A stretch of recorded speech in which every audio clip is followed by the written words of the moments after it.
मासिक धर्म पीरियड्स गोलियां खा के शरीर पर अत्याचार न करें। साक्षी की नई नई शादी हुई। बहुत सपने थे उसके, जैसे हर लड़की के होते हैं शादी को लेकर, अपने जीवन साथी को लेकर, जीवन की नई शुरुआत को लेकर। पहली बार वो अपने ससुराल आई। साक्षी एक पढ़ी लिखी, खूबसूरत, आज के ख्यालों वाली लड़की थी। दोनों की जोड़ी ऐसी कि किसी की नजर न लगे। वो गुड़गांव में एक आईटी कंपनी में ऊंची पोस्ट पर था। साक्षी के सास ससुर भी पहले सरकारी नौकरी में कार्यरत थे, पर अब रिटायर हो चुके थे। देवर भी बढ़िया सी नौकरी कर रहा था। सब कुछ एकदम अपनी जगह पर सही सा था। शादी के दिन सारी विधि करते करते और घर आते आते बहुत रात हो गई थी। आते आते ही साक्षी की सास ने एक छोटी सी घर में पूजा विधि कर ली। साक्षी की बहन राधा ने सास को बहुत समझाने की कोशिश की कि सब बहुत थक गए हैं और बाकी की विधि दूसरे दिन कर लेंगे, पर वो सुनने के लिए तैयार ही नहीं थी। दूसरे दिन घर की बाकी रस्में निभाई गई। 2-3 दिन बाद साक्षी से रसोई की पूजा करवाई गई और उसने पहली रसोई में हलवा बनाया जो सबको बहुत पसंद आया। ससुर जी ने अपनी बहू को शगुन के तौर पर 1100 रुपए दिए और खूब आशीर्वाद देकर कहा कि ऐसे ही इस घर की अन्नपूर्णा बनना। सास ने साक्षी को कमरे में बुलाया और कहा कि परसों मैंने तुम दोनों के वैवाहिक जीवन, सुख शांति, नवग्रह शांति आदि के लिए पूजा रखी है। सुबह अंधेरे ही उठ जाना, बाल धो के अच्छे से नई कोरी साड़ी पहन लेना। साक्षी सब कुछ बड़े ही गौर करके सुन रही थी। अचानक सास ने पूछा, अच्छा तुम्हारी तारीख कब की है मासिक धर्म की? कहीं ऐसा न हो कि मैं इतनी तैयारी करूं और तुम सब पर पानी फेर दो। साक्षी को ये सब सुनकर थोड़ा अजीब लगा, पर ज्यादा ध्यान नहीं दिया। वो बोली, नहीं माँ जी, अभी 5-6 दिन है तारीख को, कोई गड़बड़ नहीं होगी। हाँ, पर शादी की दौड़ भाग में कुछ कह नहीं सकती। सास बोली, तो एक काम कर ले, गोलियां खा लेना ताकि पूजा में कोई विघ्न न आए। साक्षी सर हिलाकर अपने कमरे में चली गई। पूजा विधि सब ठीक से हो गई। सब रिश्तेदार अपने अपने घर लौट गए। सुमित की भी छुट्टियां खत्म होने वाली थी। वो कमरे में आई और सुमित ने जोर से साक्षी को अपनी तरफ खींचकर अपनी बाहों में ले लिया। वो उसके करीब आने की कोशिश कर रहा था। उतने में साक्षी बोली, सुमित मुझे तुमसे कुछ बात करनी है। पर सुमित कहाँ सुनने को तैयार। साक्षी ने कहा, सुमित प्लीज, बात जरूरी है आज माँ जी। उतना सुनते ही सुमित साक्षी की तरफ देखकर बोला, क्या हुआ, क्या कहा माँ ने? साक्षी बोली, माँ जी ने कहा है कि अभी घर में मंगलमय वातावरण है, इसीलिए अभी ऐसा कुछ भी मत करना। चाहो तो मैं खुद बाद में टिकट निकाल कर दूंगी, तब खूब घूम लेना मन भर के। सुमित, तुम्हें नहीं लगता ये सब थोड़ा अजीब है?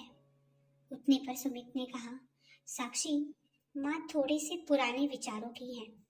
वो बाहर से जितनी कड़क स्वभाव की दिखाई पड़ती है, अंदर से उतनी नरम है। तुम कभी भी उन्हें किसी चीज के लिए मना मत करना, क्योंकि ये छोटी छोटी चीजें दिल में घर कर जाती है और आगे कितना कुछ भी कर लो फिर भी दिमाग से जाती नहीं। मैंने माँ को कभी किसी बात के लिए मना नहीं किया और ये सिर्फ 4-5 महीने की ही बात है। एक बार फ्लैट का बचा काम पूरा हो गया, फिर तुम मेरे साथ ही रहोगी। फिर तुम्हें जैसा रहना है वैसे रहना, मेरी तरफ से कोई बंधन नहीं रहेगा।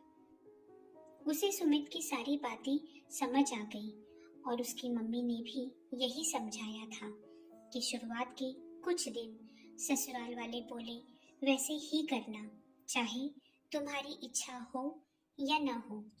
अगर तुम्हें सभी के दिलों में अपनी जगह बनानी है तो वो जैसा बोले वैसा करना।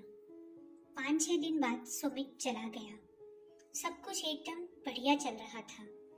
तभी साक्षी को मासिक धर्म, पीरियड्स आ जाते हैं। अब तो उसकी सास उससे बात तो करना दूर, उसकी तरफ देखने तक को तैयार नहीं थी। स्टोर रूम में उसे रहने के लिए कहा और वही उसका खाना पीना सब कुछ। जैसे तैसे साक्षी ने 4-5 दिन निकाले और आगे से पीरियड्स आने पर मम्मी के यहाँ जाना ठीक होगा, ये साक्षी ने कहा तो सासू माँ बोली कि हाँ सही भी है, घर भी अपवित्र नहीं होगा और मुझे बार बार छुआछूत के कारण साफ सफाई भी करनी नहीं पड़ेगी। लोग कहते हैं ये सब भगवान को चलता नहीं, फिर फूल कैसे चल जाते हैं भगवान को? फूल आने के बाद ही तो एक पेड़ को फल आते हैं। वैसे ही एक स्त्री का शरीर होता है। गर्भधारण करने के लिए मासिक धर्म जरूरी है। इसके बिना तो इंसान का जन्म ही नहीं हो सकता। जाने दो, मैं क्यों इतना सोच रही हूँ? मुझे कहाँ यहाँ रहना है, 4-5 महीने ही तो निकालने हैं। ऐसा कहकर उसने खुद को समझाया। थोड़े दिनों बाद कभी तीज त्योहार तो कभी कोई पूजा, कभी कुछ ऐसा कह कहकर साक्षी को गोलियां लेने के लिए कहा जाता और घर में लड़ाई न हो इसीलिए वो लेती रहती। उसका वजन बढ़ने लग गया था। समझ नहीं आ रहा था ऐसा क्यों। खाना भी लिमिट में था, एक्सरसाइज भी समय पर करती थी। चिड़चिड़ी बहुत हो गई थी और शारीरिक और मानसिक तनाव वो अलग। पर सुमित के पास जाकर सब ठीक हो जाएगा ऐसा सोचकर खुश हो जाती। कहते कहते साल भर निकल गया। अब कहीं जाकर वो सुमित के साथ अपने फ्लैट में रहने लगी। सब कुछ बढ़िया चल रहा था, एकदम मन जैसा। कभी कभी सास का फोन आ जाता कि अभी ये पूजा है और वैसी कोई बात हो तो गोलियां ले लेना। सुमित तो मना कर नहीं सकता और वो खुद को समझाती कि बस एक बार कहीं नौकरी लग जाए तो ये कहकर मना कर दूंगी कि छुट्टी नहीं मिल पाई और बार बार गोलियां भी नहीं लेनी पड़ेंगी। ऐसे ही छुट्टियों में दोनों घर गए। सभी नाते रिश्तेदार भी आए हुए थे। तभी सुमित की बुआ बोली, बहू हमें पता है तुम दोनों नए ख्यालात के हो, पर शादी के 3 साल हो गए। कुछ सोचा है बच्चों के बारे में या अभी और समय चाहिए?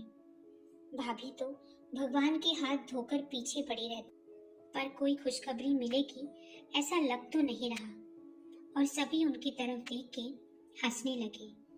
पर साक्षी को ये बात तीर की तरह चुभी। उसने कमरे में आकर सुमित से कहना शुरू ही किया था कि सुमित बोला, तुम चिंता क्यों करती हो? अभी हमारी उम्र थोड़ी ना निकल गई। घर जाके किसी अच्छे से डॉक्टर को दिखा के इलाज करा लेंगे।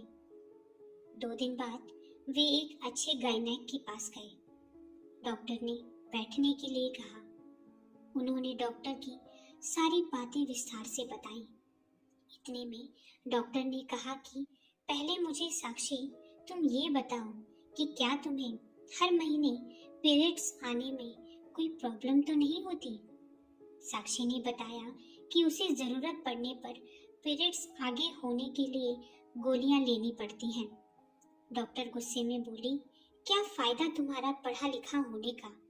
तुम आजकल की लड़कियां अगर सरदर्द की भी गोली लेती हो तो पहले उसके साइड इफेक्ट्स के बारे में पता करती हो।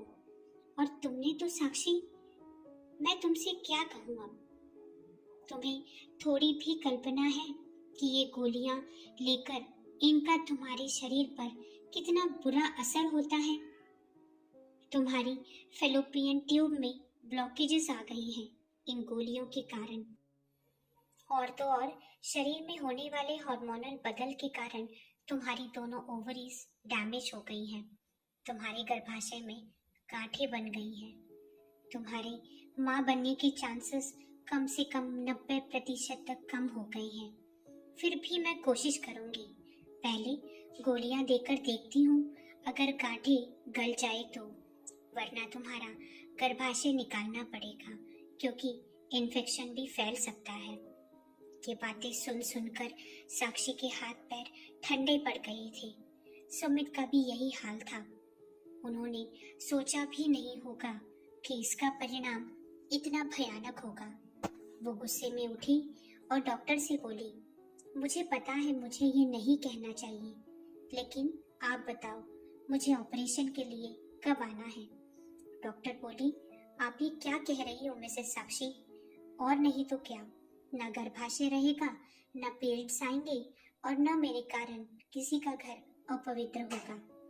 सही कहा ना मैंने सुमित। और वो वहां से चली गई, सुमित की राह न देखते हुए। सुमित के पास इसका कोई जवाब नहीं था।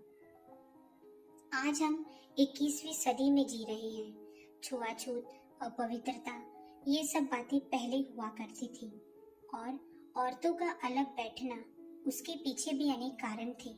पर सिर्फ घर अपवित्र हो जाएगा या पूजा विधि रह जाएगी, इसके लिए पीरियड्स न आने के लिए गोलियां लेना, ये अपने शरीर पर एक प्रकार से अत्याचार ही है। और इन गोलियों का दुष्परिणाम भी बहुत भयावह है।